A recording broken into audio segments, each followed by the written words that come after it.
நாங்கள் சொல்லிக்கொள்வது இந்த 1 கோடி மாணவரின் சார்பாக நாங்கள் சொல்லிக்கொள்வது எங்களின் நோக்கம், எங்களுடைய கோரிக்கை அமெரிக்க தீர்மானத்தை ஆதரித்தோ அதில் திருத்தம் கொண்டு வருவதோ இல்லை. எங்களுடைய கோரிக்கை ஒன்றே ஒன்றுதான், ஈழ விடுதலைக்கான பொது வாக்கெடுப்பு நடத்த வேண்டும். ஐநா மன்றம் ஈழ விடுதலைக்கான பொது வாக்கெடுப்பை உடனே நடத்தி இனப்படுகொலை செய்த இலங்கை மீது சர்வதேச விசாரணை நடத்த வேண்டும். அது போர் குற்றமல்ல, திட்டமிட்ட இனப்படுகொலைக்கு தீர்வு என்பது தனி நாடு மட்டும்தான். எனவே புலம்பெயர் தமிழர்கள் மத்தியிலும் இலங்கையில் வாழும் ஈழத்தமிழர்கள் மத்தியிலும் பொது வாக்கெடுப்பு எடுக்க வேண்டும்.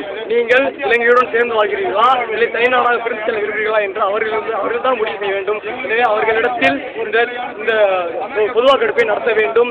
இந்த கொள்கை, இந்த பொது வாக்கெடுப்பில் எந்த ஒரு சிங்கள ஈடுபாடும் இருக்கக்கூடாது என்பதை நாங்கள் தெல்ல தெளிவாக கூறிக்கொள்கிறோம்.